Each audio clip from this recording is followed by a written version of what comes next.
Assalamualaikum warahmatullahi wabarakatuh. Perkenalkan, saya Hasbi Naswan selaku perwakilan dari kelompok 11 atau tim 11 Prodi Teknologi Pendidikan, Ketua Fasil, Pembimbing Fasil Karara. Di sini kami akan membahas tentang diskusi isu eh, penerapan teknologi sebagai metode atau media pembelajaran visual. Sebelumnya, perkenalkan diri kami, memperkenalkan diri. Pertama-tama saya Hasbi Naswan dari tim 11 selaku perwakilan. Perkenalkan, saya Ratri Mestiasi dari tim 11. Saya Lydia Dika Fitria dari tim 11.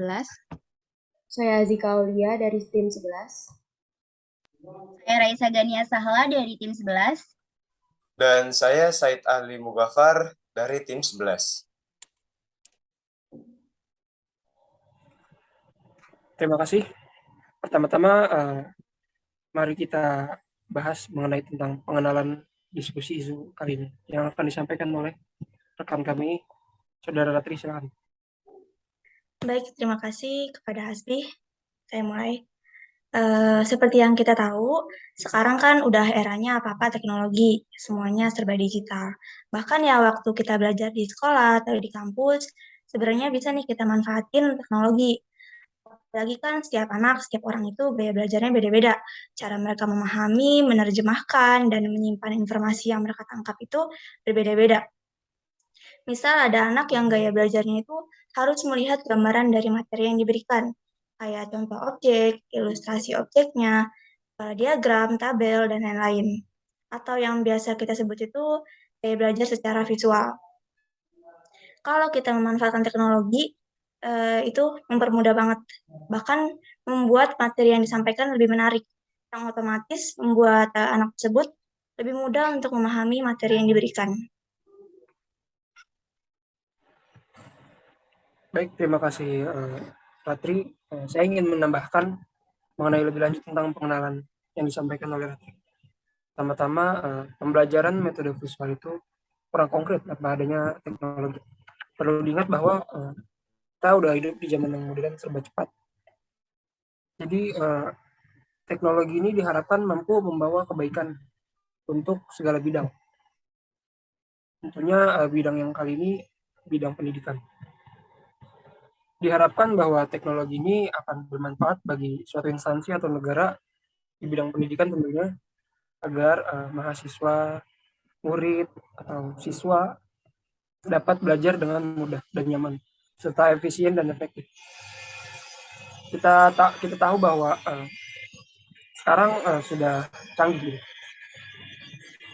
Pembelajaran lebih mudah dilakukan karena adanya teknologi, seperti gambar sudah menarik, gampang dicerna oleh anak-anak. Lalu juga ada buku-buku seperti buku yang colorful, berwarna cerah, sehingga nyaman dilihat oleh mata atau visual. Kira-kira menurut saya itu sih yang perlu ditambahkan dari pengenalan yang disampaikan oleh Ratri.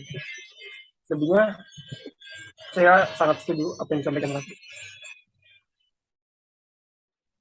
Ya, saya sendiri juga setuju sih. Dengan adanya teknologi di bidang edukasi ini kan, apalagi di sekarang-sekarang itu teknologi makin lama makin berkembang. Kita juga nggak bisa terus-menerus tutup mata sama perkembangan digitalisasi dan nggak bisa kita tolak juga. Dan juga udah banyak hasil positif dari penerapan teknologi pendidikan ini, apalagi mereka-mereka yang memiliki cara belajar dengan visualisasi. Karena kalau misalkan kita bandingkan setelah adanya perkembangan teknologi ini, pembelajaran seperti yang sudah disebutkan dengan Ratri dan Hasbi tadi, pembelajaran ini visualnya bisa menjadi lebih bagus, bisa menjadi konkret dan lebih jelas. Dan bisa kita ambil contoh kecil, sewaktu dulu kita di sekolah masih belajar memakai papan tulis, di mana papan tulisnya juga masih pakai kapur. Kapur juga kan kurang ini ya, nggak sejelas spidol gitu. Dan nggak sejelas lagi dengan PowerPoint. Kalau misalkan sekarang kan kita udah bisa ngelihat PowerPoint guru-guru ataupun teman-teman kita yang lucu-lucu, yang bisa menarik para siswa untuk melihat ke materi pembelajaran, dan tulisannya juga pun lebih jelas karena cetak. Jadi menurut saya memang penerapan teknologi di bidang pendidikan ini memang menjadi suatu hal yang sepadan gitu, dan kita bisa terus untuk berkembang dengan teknologi-teknologi yang baru-baru nanti tentunya. Oke, tapi maaf, menurut saya masih banyak daerah yang belum terjangkau dengan internet. Jadi bagaimana kita bisa mengatasi hal tersebut untuk mengatasi hal-hal di daerah-daerah yang kekurangan internet tersebut.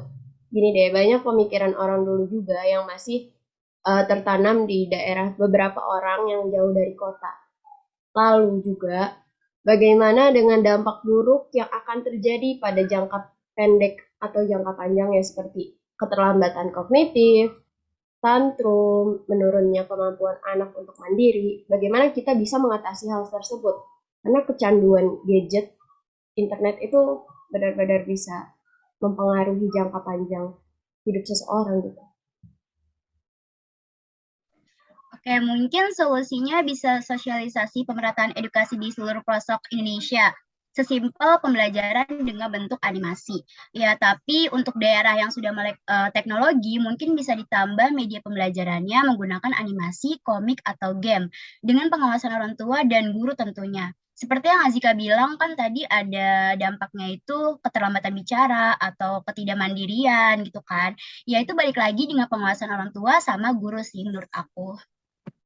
Oke, dari diskusi ini dapat disimpulkan bahwa sebenarnya teknologi memiliki peran yang cukup besar terhadap perkembangan metode pembelajaran visual. Walaupun terdapat beberapa dampak seperti keterlambatan berbicara, tantrum, maupun ketidakmandirian, tetapi hal tersebut dapat diatasi dengan pengedukasian terhadap masyarakat, serta tindakan orang tua terhadap anaknya agar tidak terjadi kecanduan dalam bidang teknologi. Baiklah, teman-teman dan rekan sekalian, terima kasih atas pendapat yang telah dilemparkan dari kalian masing-masing. Perlu diingat lagi bahwa teknologi tidak dapat kita pungkiri. Bukan saatnya kita untuk menolak teknologi, tapi berjalan beriringan atau berdampingan dengan teknologi. Kita bisa berharap dengan adanya teknologi ini di bidang pendidikan, kita mampu membawa dunia menjadi lebih baik. Karena sesungguhnya manusia itu yang dilihat dari pendidikan dan akal. Terima kasih teman-teman sekalian atas pendengarannya, penyaksiannya. Kurang lebihnya mohon maaf. Kami undur diri. Assalamualaikum warahmatullahi wabarakatuh.